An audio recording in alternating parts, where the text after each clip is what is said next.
You ever stop and really think about your daily habits? I'm not talking about the big stuff, like going to the gym.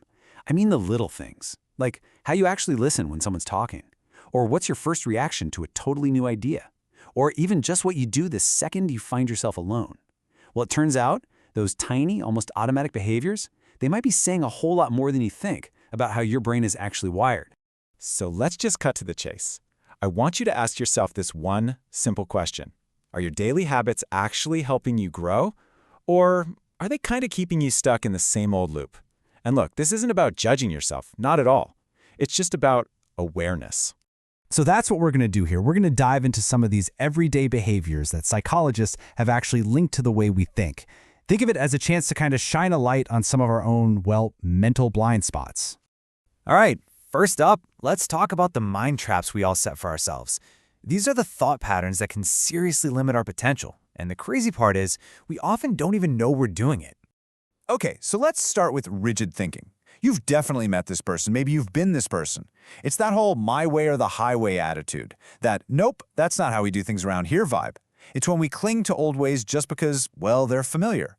But here's the thing. Highly intelligent minds are adaptable. They see new facts and they adjust.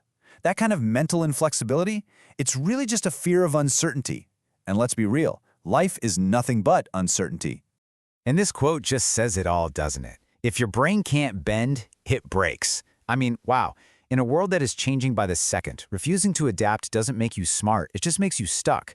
A mind that won't bend when new information comes along is basically setting itself up to shatter. All right, let's shift gears to something our brains do that's, a little weird. It's called magical thinking. And yeah, it sounds kind of harmless, right? Like wearing your lucky socks to a big interview. But what's really happening is that you're skipping the critical thinking step.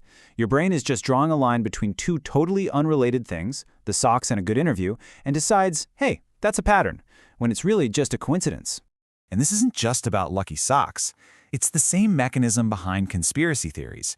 They take these huge, complex, messy problems and offer up a really simple, neat answer. And why do our brains love that, honestly? Because our brains are wired to be efficient. You can even say a little lazy. It's so much easier to grab onto a simple, dramatic story than it is to do the hard work of sifting through messy, complicated facts. It's the ultimate mental shortcut. Okay, so we've talked about what's going on inside our heads. Now let's look at how that stuff spills out and affects how we actually connect, or, fail to connect with other people. You know those conversations, right? They go a little something like this. Man, the weather today. Oh, and don't even get me started on the traffic.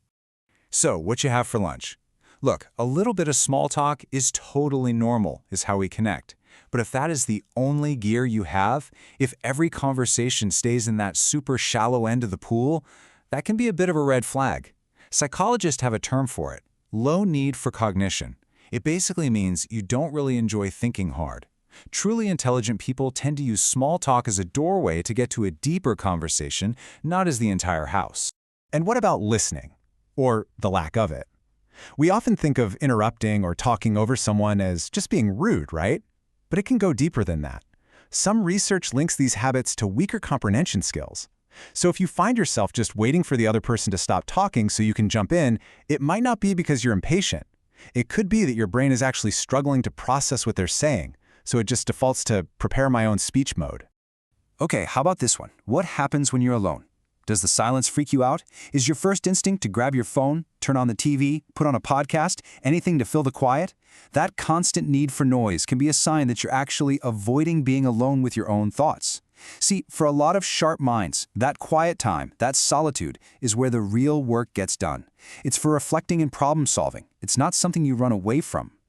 All right, this next one, this is one of my favorite psychological principles because it explains so much about the world. It's all about that gap.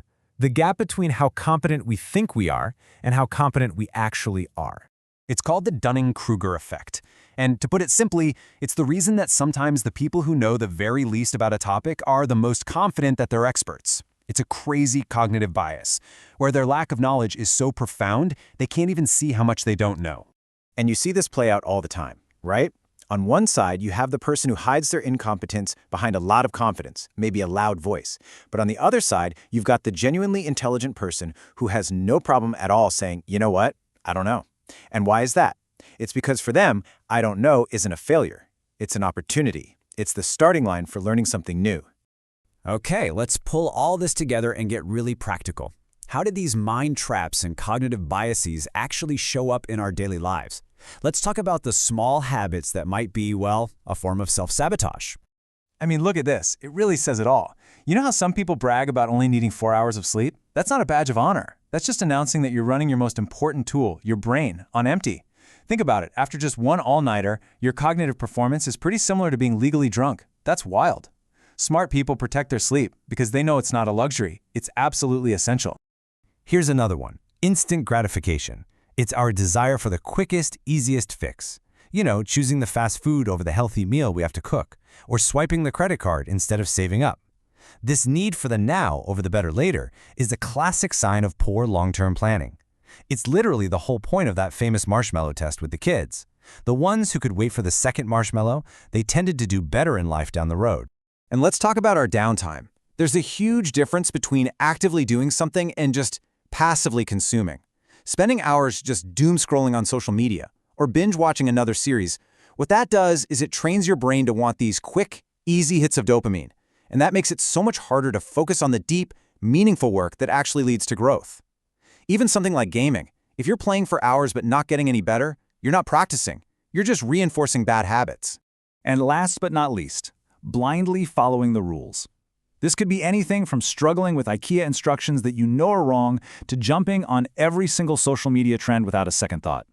It can signal a lack of independent, critical thinking. The key is just to build in a little pause, a moment to ask yourself, wait a minute, does this actually make sense? Is this really something I want to do? So, okay, we've looked at all these different habits, from deep inside our own heads to the things we do every day. What's the point of all this? It's absolutely not about putting labels on people or on ourselves. It's just about this simple truth. You can't change what you don't see. Awareness is always, always the first step to getting better. So if we boil this whole thing down to its essence, it's really about 3 things. 1. Question everything, especially the easy answers, and your own beliefs. 2. Listen with the goal of understanding, not just waiting for your turn to talk. And 3. Practice delaying gratification. Choose the long-term win over the short-term fix. These are the habits that forge a truly sharp mind. So I'm going to leave you with one last question to chew on. After everything we've just talked about, what's one blind spot in your own life? What's one of these habits or one of these mind traps that you're now ready to look at and maybe, just maybe, start to change?